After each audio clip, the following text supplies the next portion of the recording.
L'histoire du guerrier aux multiples talents Starcad. Guerrier Starcad à qui Odin a emprunté sa main pour s'assurer que son sacrifice ait lieu en échange d'une vie 3 fois plus longue que celle d'une personne normale.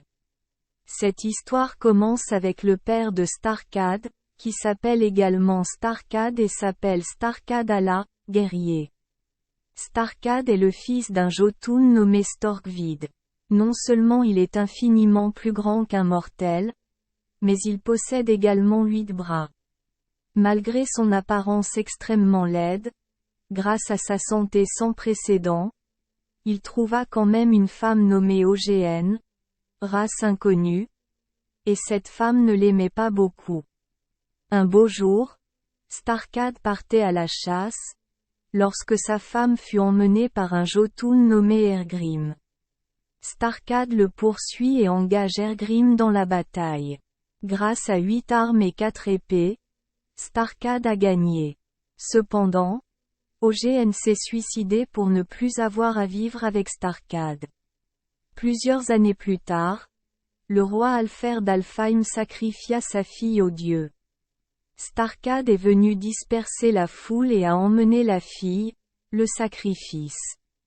Le roi Alfer a immédiatement appelé à l'aide. Grâce à son incroyable pouvoir, Thor tua Starcad et ramena la jeune fille afin qu'elle puisse remplir son rôle de sacrifice. Le fils de Starcad a hérité du sang de son père. Il était donc aussi grand, mais n'avait que 2 bras. Il a ensuite aidé le roi Vikar à retrouver le royaume. Alors Vikar l'aimait beaucoup. Au cours de l'incident où l'équipage de Vikar était coincé sur le lit de mort, il a demandé à Starcad de l'aider à tromper Vikar pour qu'il accepte de sacrifier sa vie à Odin. En échange, Odin accorderait à Starcad une vie 3 fois plus longue que celle d'une personne normale, établissant d'innombrables victoires glorieuses et immenses richesses. Cependant, parce que Thor détestait son père Starcad, il détestait aussi son fils. Il maudissait Starcad de vivre richement mais de ne jamais se contenter de l'avidité, de remporter de grandes victoires mais aussi d'être plein de péchés, de survivre mais de devoir en supporter les cicatrices. Gravement blessé sur le champ de bataille, personne n'a dit que Thor ne connaissait pas la magie. Après la mort de Vikar, Starcad a commencé la vie d'un guerrier errant. Il a participé à de nombreuses guerres et a servi de nombreux rois différents. C'est par exemple le cas lorsque le roi Hun de Suède, après avoir sacrifié son fils à Odin, lui donna en retour 50 ans sur le trône. Mais à peine 25 ans plus tard, il fut vaincu et détrôné par son ennemi danois Ali le Bon. Starcad, peut-être grâce à l'intervention d'Odin, est arrivé, a vaincu Ali et a rendu le trône à Hun. Le prochain maître servi par Starcad était un autre roi suédois nommé Sigurd Ring et participa à la bataille de Bravelir, face au roi danois Harald Warthus. Starcad affronte Ubi, le champion de la faction de Harald. Les 2 guerriers faillirent s'entretuer, lorsque Starcad blessa grièvement Ubi, et reçut 6 autres blessures en retour. Mais la guerre fut interrompue lorsque, pendant le chaos, Ubi fut touché par une flèche et mourut. Poursuivant la bataille, Starcad affronta une jeune fille bouclier nommée Vebjorg. Bien qu'il ait réussi à blesser Vebjorg, Starcad a également reçu une entaille à la mâchoire, et Starcad a utilisé ses dents pour se mordre la barbe afin de maintenir son sourire en place. Terrible. Starcad a continué à se battre, tuant la vierge bouclier Ursina, la gardienne du drapeau de Harald, et de nombreux autres guerriers. La bataille s'est terminée avec la victoire de Sigurd Ring et Starcad a quitté le champ de bataille avec une large blessure à la poitrine, une coupure au cou et la perte d'un doigt.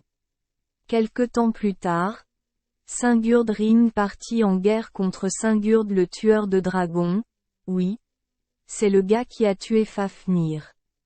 Pendant la bataille, Starkad a affronté Sigurd le tueur de dragons, et quand il a su qui était son adversaire, Starkad a décidé de fuir comme la meilleure option, mais Sigurd avait toujours ses 2 dents de devant arrachées.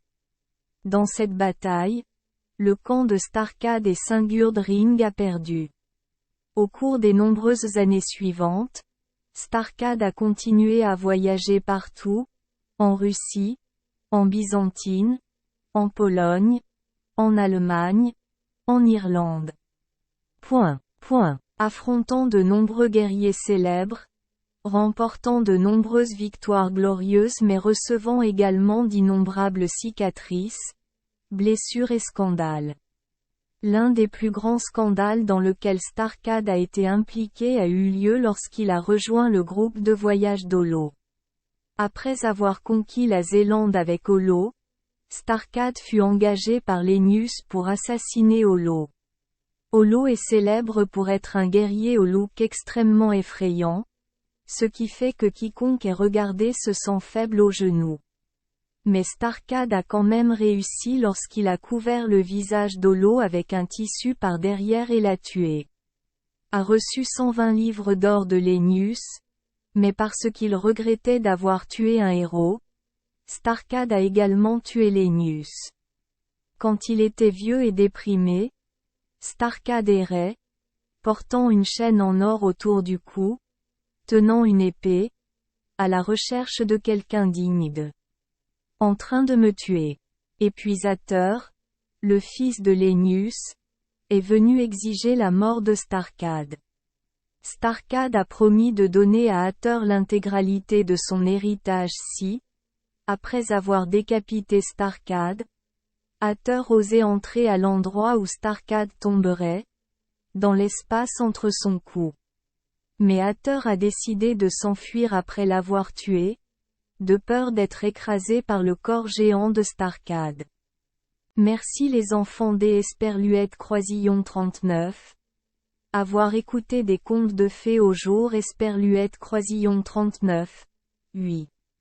Espérons que les histoires apporteront aux enfants des moments heureux et significatifs. Si vous aimez notre chaîne, veuillez appuyer sur le bouton S Esperluette Croisillon 39. Abonnez, pour ne manquer aucune histoire intéressante. Je vous souhaite une bonne nuit de sommeil et de beaux rêves.